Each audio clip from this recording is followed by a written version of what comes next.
how to write doom metal riffs and doom metal songs. First of all then, we're going to start with the rules and then we will look at the techniques. So the rules of doom metal are set in stone and can never ever be broken.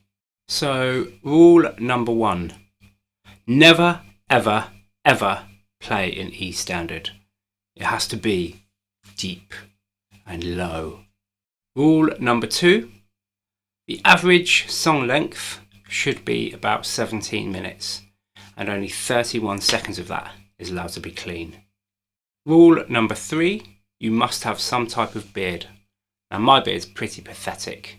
To be proper doom metal you need a full-on wizard beard, but at least I've got a little bit, so I'm only a little bit doom. So you must have a beard. If you haven't got one, you must grow one before you start, and if you're a woman you must buy a false beard and put that on before you can start. And rule number 4, your guitar must be black or at least dark brown sunburst. So now we've covered the rules, let's have a look at the techniques. So before we start, obviously I'm playing a 7 string. You don't have to play it on a 7 string, you can play it on a 6 string. I'm tuned to B flat. Just as a reference in case you want to play along to any of the stuff that I'm doing in this video. So technique number 1, chug. So chugging is simply just palm muting. So we're going to get our palm, we're going to put it on the bridge.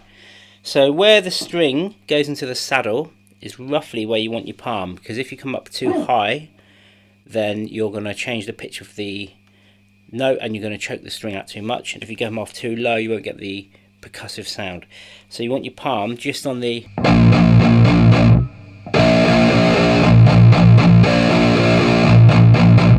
and that's a good little technique to try. So palm off, actually I'll show you from this side.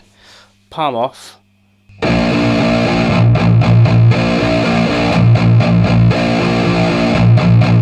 and then palm on, so you're literally lifting your palm off and on. So that's your chug.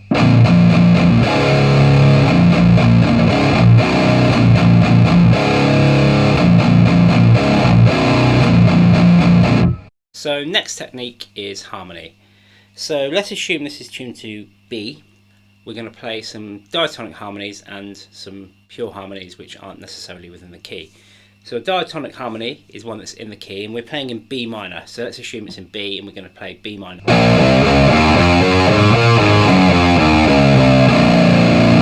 That would be the scale, okay? So the first riff that I played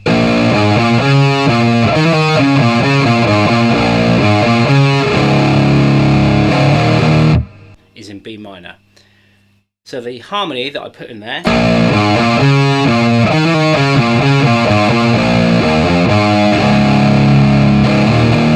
is also in the key of B minor. So that is a diatonic harmony. We could put in a different type of harmony. So the original is... Now if I was to just play perfect thirds, then it will give a completely different sound because it's not necessarily in the key. So let's play the original riff. We're going to play the original harmony over the top, which is in key, and then we're going to play which isn't in the key, and you can see the difference between harmonies that are in key, harmonies that are out key, and you can mix and match these as well. And the notes that make the best harmonies in my view are a root note, so as in they're both playing the same thing, an octave, a minor third, a major third, a perfect fourth and a fifth. A sixth can sound good as well, but those are the ones that sound the best to me. So let's have a listen to these two with the harmony that's in key and the harmony that's not in key.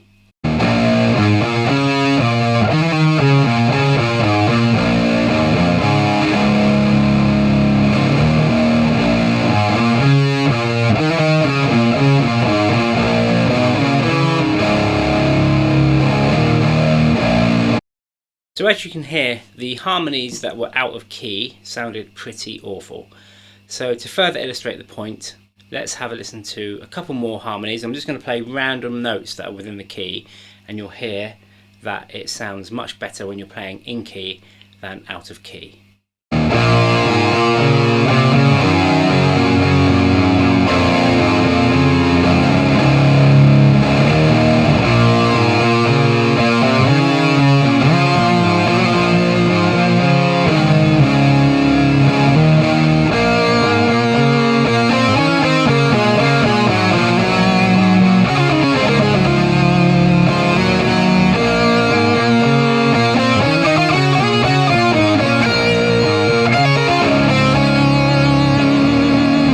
So the next technique is silence.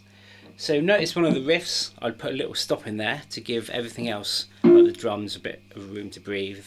If you're working with the vocalist as well, it's a good place for them to put in some sort of stuff. So what I was doing was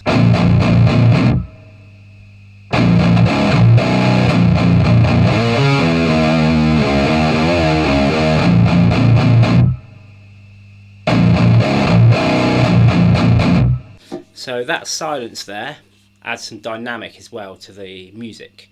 So if it's just notes going all the time, it gets a bit draining on the old soul. So you need to put in a bit of silence every now and then, just give people's ears a break. So another technique is to change the tempo of a riff. So put it into half time or somewhere in between. So example.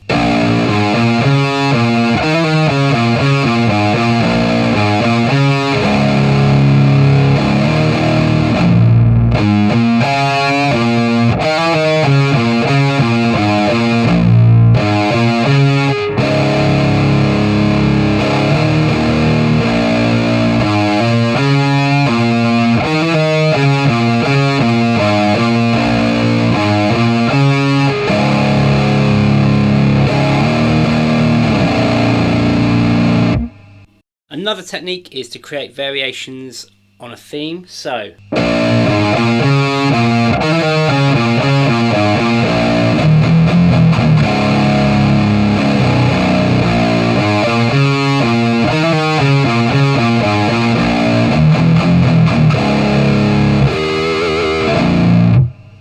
take a riff and just amend it slightly, and you can do this every single time you play the riff, every other time, every 4 or whatever, just to create a little bit of a change for the listener and to make it more interesting to play.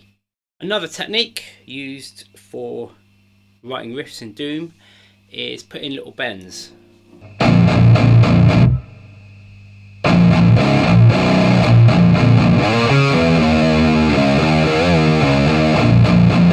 So there at the end of that riff, I'm just doing a little semitone bend.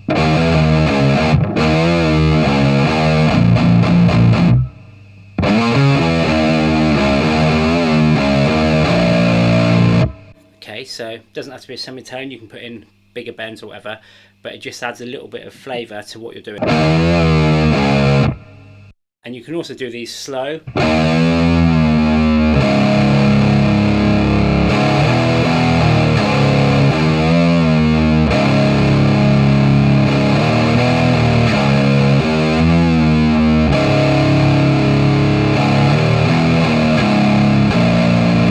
And more of a technique for songwriting rather than riff writing is, I would say, try and have at least 3 different sections in a song. So at least, and this isn't a maximum, this is just a minimum, a verse, a chorus and some sort of bridge or middle 8 section. I know what I did at the start has only got 2, but it wasn't a song, it's just to give you a couple of ideas of Doom riffs. If I was writing a song, I'd put at least another section or 2 in there. So that sums up my Doom metal riff and songwriting lesson. I hope you enjoyed it. If you did, make sure you subscribe, like it, and click the little bell to allow notifications so you never miss another video. Thanks and see you later. The guitar I used in this video is a Schecter Stealth C7 and it's got bare knuckle juggernaut pickups, and the amp I used is a Mesa Boogie mini rectifier.